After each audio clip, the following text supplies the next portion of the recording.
Bien, buen día. Gracias a todos por asistir. Vamos a comenzar con la clase de VM. Primero vamos a hablar de bases fijas. El ultrasonido es el producto de vibraciones mecánicas de la materia que se transmite en forma de ondas de presión. Los transductores son materiales piezoeléctricos, por su propiedad pueden relacionar energía eléctrica y mecánica. Las ondas se generan por ciclos sucesivos de contracción, expansión que sufren estos materiales cuando se les aplica un campo eléctrico. El VM, tanto como la ecografía B, se basa en la producción de ultrasonidos que van a atravesar los diferentes tejidos oculares, sufriendo reflexión y dispersión que generan ondas que regresan al transductor. La reflexión es cuando el haz del ultrasonido se desplaza y atraviesa la interfase que existe entre los medios de diferentes impedancias acústicas, produciendo una reflexión en medición y el epitelio corneal, por ejemplo. La dispersión es cuando el haz del ultrasonido atraviesa un tejido determinado como la esclera, que es aparente homogéneo, pero tiene interfaces, aunque de pequeño tamaño, y por lo tanto se producen los ecos que se devuelven al transductor. Esto es lo que da la reflectividad. La esclera se ve brillante porque tiene capacidad reflectiva alta. El equipo que tenemos tal es el de la foto, el Sonomed de escalón, el Viewmax.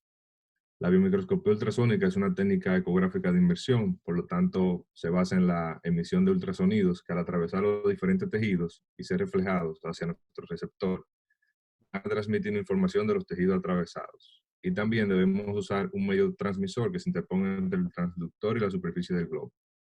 Esta tecnología fue desarrollada por Pavlin, Scherer y Foster en Toronto en 1980.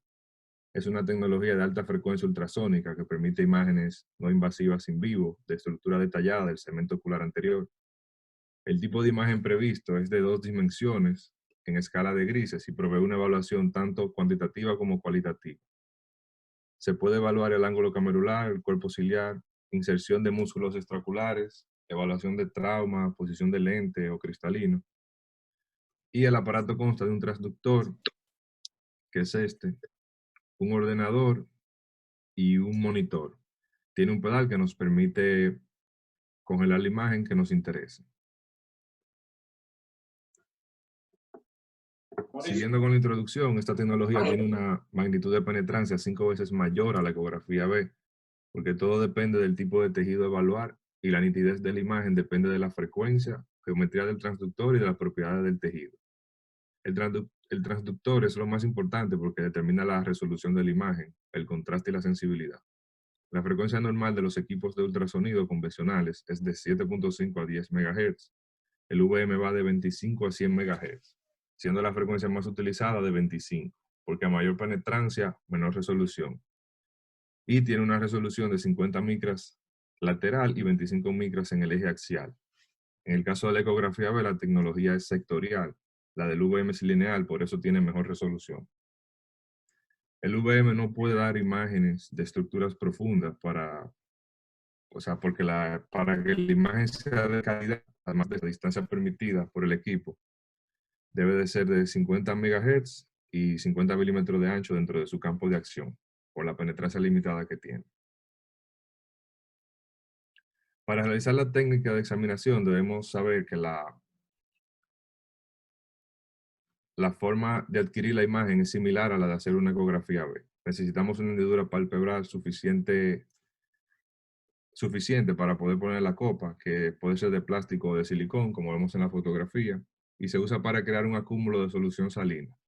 Antes se usaba metilcelulosa, pero la pureza de la solución salina, que permite una imagen de mejor resolución, pero por la pureza de la solución salina, la imagen es de mejor resolución y porque ya hoy en día hay unas copas que al presionarle contra el ojo se sellan y pues por eso es mejor la solución salina, por esas dos ventajas. Una desventaja de la copa que se utiliza es que causa disconfort, por eso en niños y en personas ansiosas a veces es difícil realizar el estudio. Aquí vemos a la izquierda el transductor del ecógrafo B, modo B, y a la derecha el transductor del VM. Entonces tiene una marca blanca que va hacia arriba si el corte es vertical y si es horizontal va nasal. El paciente debe estar en posición supina como vemos en la imagen y aquí en la misma imagen vemos otro tipo de reservorio que es de acoplaje medio, que evita el uso de anestesia tópica. El paciente puede estar sentado en este caso porque no necesita solución salina debido a que el reservorio ya tiene la solución que está dentro de esto, del plástico que vemos, y el traductor en sí. Entonces, una vez el proceso comienza, pues las imágenes pasan a la computadora donde se puede parar con el pedal y examinar a detalle e imprimirlas. Los softwares modernos permiten grabar la evaluación para poder detener el video, donde podemos buscar con detenimiento la lesión o la estructura deseada. Y el software está diseñado para detener el instrumento y la evaluación si se acerca demasiado a la córnea para evitar lesionar. A la hora de evaluar al paciente, debemos informar al paciente sobre el procedimiento y advertirle sobre la incomodidad que puede sentir por la copa en el ojo o la visión borrosa. No realizar el VM en ojos posoperados recientemente, cuando hay trauma abierto, si hay alguna infección activa. Aplicar anestesia tópica antes de insertar la copa en el ojo y elegir el size adecuado de la copa en base a la hendidura palpebral. Insertar la copa y luego llenarla de solución salina y mantener la distancia prudente entre el transductor y la córnea. Pedir al paciente que mire un objetivo en el techo para minimizar la acomodación y no aplicar presión en la copa. Asimismo, regular la iluminación de la habitación. Empezar la evaluación a hora 12, siguiendo en sentido de horario y perpendicular al limbo o al área a evaluar. Cuando se guarde la imagen, mencionar el eje o la hora del reloj donde se tomó. Hacer una evaluación axial y transversal en el área donde está la patología, medir las estructuras para poder hacer el reporte escrito. Se puede usar una sonda de menor frecuencia, por ejemplo, de 35 MHz, si se requiere una vista de mayor amplitud. Y gentilmente, al finalizar, retirar la copa del ojo, previamente aspirando la solución salina. El paciente debe lavarse la cara y luego aplicar una gota de antibiótico de amplio espectro. Entonces, para hacer las mediciones se toma de referencia el espolón escleral.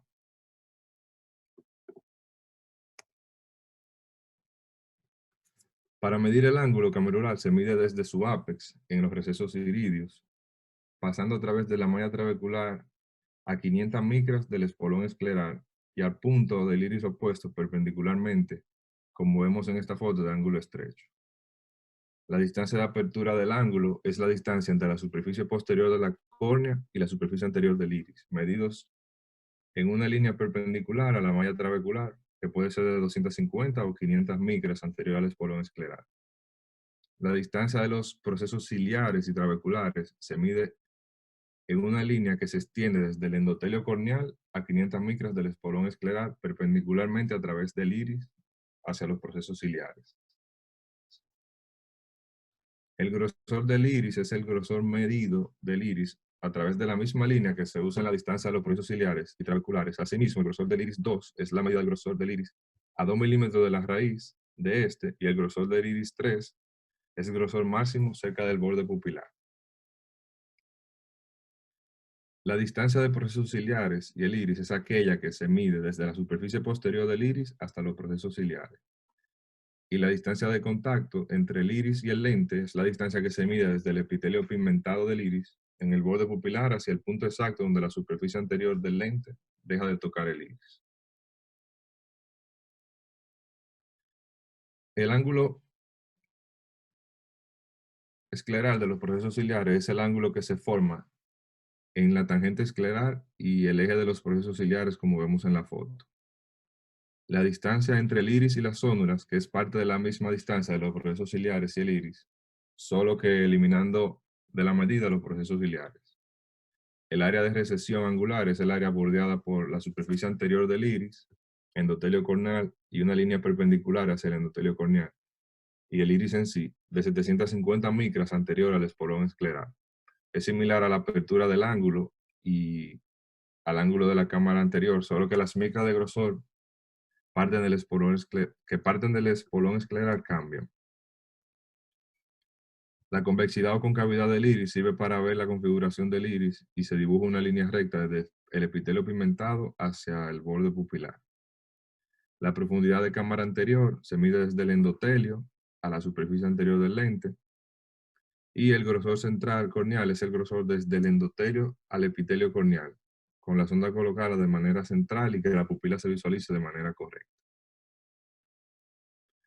En conclusión, esta es una tabla que resume lo que mencioné a la hora de medir cuantitativamente todas las estructuras que podemos apreciar con el VM. Entonces ahora vamos a seguir hablando, pero de la anatomía normal y sus anexos. La córnea se ve como dos líneas hiperreflectivas. La primera es el epitelio y la segunda la membrana de Bowman, en la parte de arriba. Ya la cara posterior de la córnea se ve igual a una línea hiperreflectiva que corresponde al endotelio y a Descemet, que realmente no pueden diferenciarse entre sí. El estroma se ve con una reflectividad baja en el medio. La cámara anterior pues se delimita con el iris y la córnea, como vemos en la imagen, y así se forma la unión córneo-escleral donde está el ángulo camerular. El espolón escleral es la región más gruesa, se localiza entre la malla trabecular en la línea que se forma entre la esclera y el cuerpo ciliar, y es un punto de referencia para hacer este estudio. Asimismo, se ven las zonas que ya son de reflectividad más baja. En esta foto se ve mejor lo que hemos hablado de la córnea, el epitelio y Bowman, y de ese endotelio, el estroma. Y en esta fotografía podemos ver la cápsula anterior, que es hiperecogénica, y ya lo que vemos, las demás ondas, realmente son ecos de reverberación. Aquí estaría ecogénico. Solamente podemos ver la cápsula anterior y un poco la posterior. De las para enviar un VM tenemos casos que sean con opacidades corneales que no nos permitan visualizar las estructuras. Si hay echamos que hay daño en la integridad sonular y capsular, igual si vemos por la clínica un glaucoma facomórfico o tumor angular y permeabilidad de la iridotomía para valorarlo. Si hay historia de trauma cerrado y ver las estructuras o glaucoma congénito. Vamos a pasar a los usos clínicos. Le puede dar al VM empezando con glaucoma. Con el VM se pueden examinar el ángulo y sus estructuras, en el cual el iris, cuerpo ciliar y espolón escleral se pueden reconocer fácilmente, siendo el espolón escleral una marca fiduciaria o un punto clave para analizar el ángulo de sus patologías. Este se identifica en una región donde hay una sombra radiopaca de la esclera, donde se fusionan con una sombra radiolúcida de la córnea. Se puede determinar el grosor corneal, se puede determinar la profundidad de cámara anterior, también la cámara posterior, el grosor del lente intraocular, entre otras cosas que ya se han mencionado. También se puede valorar si el ángulo está abierto o cerrado, mostrando la relación que hay entre el iris periférico y como ventaja del UVM es que en córneas opacas o edematizadas se puede ver el ángulo cuando se hace la gonioscopía. Podemos identificar pacientes con exposición a cierre angular y por lo tanto candidatos a una iridotomía láser periférica, siendo simplemente el UVM en una habitación oscura. Se realizó un estudio por el Dr. Wang y colaboradores, donde realizaron un estudio comparativo donde se comparó la gonioscopía normal en una habitación oscura versus el VM en la habitación oscura y demostraron que el 68% de los pacientes tenían más riesgo de cierre angular por VM frente a la técnica convencional de gonioscopía. Por lo tanto, concluyeron que el VM ayuda cuando se hace en una habitación oscura para el diagnóstico de glaucoma de ángulo cerrado.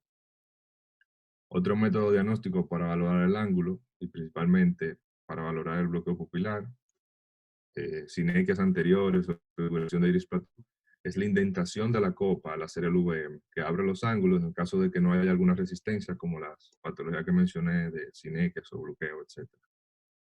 Aquí en esta foto vemos un ángulo abierto en iluminación, pero cuando se hace en el cuarto oscuro, baja la iluminación, el ángulo se cierra, que eso es lo que yo estaba mencionando ahora. También el VM puede usarse como un método de diferenciación dinámica para comparar las características morfológicas en el ángulo camerular en el paciente con riesgo de cierre angular, como dije. Y la maniobra de Valsalva se ha visto por VM que cierra el ángulo en personas que en su día a día durante actividades la producen, pues tienen esta predisposición. Siguiendo con el tema, se ha demostrado por el VM en el glaucoma congénito si hay displasia del ángulo camerular, del iris, cuerpo ciliar y espolón escleral. La base del iris es fina, el cuerpo ciliar es pequeño, las características anatómicas no están claras del todo. Y de igual forma también, si existe la opacidad corneal por el mismo glaucoma congénito, pues el VM es de gran utilidad. Siguiendo ya con los diagnósticos, en el síndrome de dispersión pigmentaria, hay una foto clásica que es la que mostramos aquí, donde se ve un ángulo abierto y un abombamiento posterior iris periférico que se puede resolver con una iridotomía láser periférica. En el síndrome de iris plató, el VM revela usualmente en el iris periférico una inclinación y una angulación anterior a la inserción del iris en el cuerpo ciliar y una proyección hacia atrás de los procesos ciliares. Incluso el VM puede confirmar la doble joroba que se ve normalmente en este tipo de patología con la gonioscopía si se hace indentación en el VM como se ve en la foto. Asimismo, también puede revelar las sinequias iridocorneales que existen, aun si la córnea está opaca o semiopaca, como vemos en las fotografías. En la aniridia se muestra una raíz del iris rudimentaria y un cuerpo ciliar atrófico, como vemos también en la foto. O sea, una hipoplasia de estas estructuras y una inclinación de esos ciliares, lo que causa una cámara anterior estrecha. Luego de un trauma contuso, el VM puede usarse para evaluar las anormalidades del ángulo del iris, como una recesión angular, una iridodiálisis o ciclodiálisis, y para identificar coágulos de sangre también. La recesión angular se ve en este estudio como un desplazamiento posterior del punto de unión del iris con la esclera, abriendo la cara del cuerpo ciliar, tal como vemos en la foto, sin disrupción de la interfaz entre la esclera y el cuerpo ciliar. En etapas tempranas, este espacio se llena de sangre, lo cual también se puede ver por el VM. Ya la iridodiálisis, pues la raíz del iris se rompe del cuerpo ciliar, como vemos en la fotografía. No se debe confundir con una LPI, simplemente debemos de donde se está haciendo el estudio. Y en la ciclodiálisis, pues el cuerpo ciliar se desgarra del espolón escleral, como vemos aquí. Con el VM se puede diagnosticar los tipos de glaucoma inducidos por el lente, como el facomórfico y por la usación del lente a cámara anterior, en el caso del glaucoma inducido por lente intraocular, como en la foto, se puede ver que la posición de la óptica y las ápticas están bloqueando la pupila, y asimismo quistes y tumores que causan un cierre angular en el iris. Siguiendo con la aplicación clínica, ahora vamos a la parte externa del ojo y sus anexos. Se puede evaluar desde un chalacio hasta un tumor sólido como un carcinoma de células escamosas o una neoplasia escamosa de la superficie ocular. Claro está, el VM se usa como una herramienta diagnóstica adicional en estos casos, pero no como herramienta primaria. Siguiendo con las patologías, también se puede evaluar un dermoide limbal, que es un tumor congénito, que viene siendo un coristoma, aparece en el cuadrante temporal inferior de la córnea y el limbo generalmente. Y asimismo, en pediatría o en cirugía estrábica, los músculos extraoculares. En este caso sí ven el preoperatorio para valorar la inserción, ya en casos donde el paciente tiene una cirugía de estrabismo previa y queremos valorar la arquitectura distorsionada por la manipulación de la cirugía. Pasamos a la cápite de la córnea y cirugía refractiva. Se usa en pacientes con córnea opaca por anormalidades como mencionamos del iris, ángulo, cuerpo ciliar. En pacientes, por ejemplo, con una córnea no clara, con anomalía de Peters, con estafiloma anterior, como en este caso de la fotografía. Asimismo, también el nivel de disección requerido en una cirugía lamelar. Se puede decidir o ayudarse basados en el VM. Al igual que para tomar la decisión de si se opera o no el paciente, también puede ser una herramienta auxiliar al cirujano, como por ejemplo en este caso de hidrops corneal en el keratocono, así también para evaluar edemas corneales que no resuelvan, como el desprendimiento de Descemet o queratopatías bulosas, como vemos aquí. Y también en cirugía lamelares de la córnea, como vemos en esta fotografía, que vemos esta interfase aquí, luego del epitelio. Ya en este cápite, su uso es importante para valorar el cristalino o algún lente intraocular, ya sea de cámara posterior o anterior, o un ICL. También para ver si hay pérdida del complejo sonular. En esta foto vemos el aparato sonular normal junto al cristalino, recordando que el VM puede enseñarnos una curvatura anterior del lente, aplanada, si es el caso, una cámara anterior profunda o amplia. casos de microesferofaquia, así como una lente intraocular centrado, como en este caso, en cámara posterior, que se ve hiperreflectivo, retropupilar, o si es de cámara anterior, como vemos en la foto, que se ve un plato anterior, anterior al plano pupilar, al igual que si hay un atrapamiento del lente con el iris, o en el caso de que haya un piggyback, como vemos aquí. En el caso de los lentes fáquicos también es de uso importante realizar el UVM para valorar la profundidad de la cámara anterior y la biometría antes de realizar la cirugía en pacientes con defectos refractivos altos. Aquí, por ejemplo, vemos una córnea edematizada, ya luego de una cirugía de cataratas. La línea de alta reflectividad que vemos aquí arriba es una lente de contacto terapéutico. Vemos un endotelio irregular, como se muestra aquí. Y donde está la flecha, aquí, es un escalón posterior, que es el área donde se hizo la incisión corneal. En los pacientes con uveitis, los ojos con iritis o iridociclitis, a través del UVM, se puede demostrar característica inflamatoria con detalles. Aquí vemos células inflamatorias flotando en el humor acuoso. Así vemos precipitados queráticos que pueden verse como acúmulo de células sonoreflectivas adheridas al endotelio corneal, como vemos acá. En estos casos, se puede ver un cuerpo ciliar más largo por inflamación, o sea, más largo que un ojo normal, y en algunos casos puede haber incluso quistes epiteliales. También el UVM es una herramienta diagnóstica en el manejo de uveitis por parásitos, como el caso de la cisticercosis en cámara anterior, que puede demostrar de manera precisa el movimiento de este y su presencia aparte de los quistes en sí. En el caso de traumas, el UVM es seguro y efectivo para la valoración, especialmente si la visualización es limitada y hay daño de varias estructuras, sabiendo que es exclusivamente limitado a ojos con trauma cerrado y nunca se debe realizar en globos con traumas abiertos. Como podemos ver en el caso de una desinserción de iris, como la primera foto, o en el caso de las zónulas junto al iris que se desgarran, también es útil con el UVM para hacer el diagnóstico.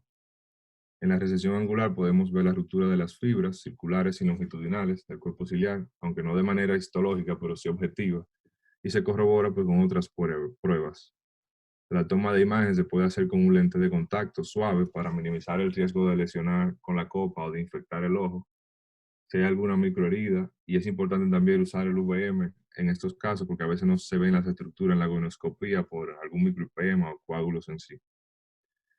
En la ciclodiálisis diagnosticada por UVM se caracteriza por un desplazamiento posterior del punto de unión del iris a la esclera. Ya en perforaciones oculares, laceraciones o cirugía intraocular se pueden ver anormalidades como cuerpos estaños retenidos, que se ven como lesiones focales hiperreflectivas, como vemos aquí en esta fotografía, que se asocian a inflamación, teniendo en cuenta a la hora de evaluar que los materiales que contienen aire, como la madera o el concreto, producen un artefacto con sombra, porque absorben el ultrasonido en sí. A pesar del VM ser una buena herramienta diagnóstica, tiene limitantes. Es un estudio de contacto con riesgo de abrasión corneal y contaminación ocular. La copa que se usa produce disconfort al paciente y puede causar visión borrosa luego del estudio por poco tiempo. La presión ejercida por la copa puede alterar la anatomía del ángulo. Se necesita de una persona experimentada para hacer el estudio. El paciente debe estar en posición supina para realizar el estudio. No se puede realizar en el posoperatorio inmediato para evitar riesgo de infección y lesión de los tejidos, y se necesita utilizar anestesia tópica. Está contraindicado en lesiones de globo abierto. Por la naturaleza del estudio es difícil realizar en niños y adultos que no cooperen, necesitando así la sedación o anestesia general. No se puede valorar la cápsula posterior por las limitaciones de la penetrancia y por lo tanto no se puede valorar cataratas polares anteriores o traumáticas. Solo una parte del ángulo camerular se puede evaluar a la vez y no hay un marcador del eje óptico exacto. El VM ha revolucionado la evaluación del segmento anterior, las estructuras que no se pueden evaluar clínicamente, como las que están detrás del iris. Con este aparato sí se pueden ver. La evaluación cuantitativa y cualitativa de esta tecnología ha contribuido al entendimiento de la fisiopatología del glaucoma, del ángulo en sí y otras variedades de patología del segmento anterior. La contribución más importante de esta herramienta ha sido en la parte de oncología, lesiones de párpado, iris, anexo, cuerpo ciliar, que ya pueden ser bien documentadas y de un gran valor diagnóstico para tener un mejor manejo. Se debe de usar de la mano con el OCT de cemento anterior y por mi parte eso es todo. Muchas gracias.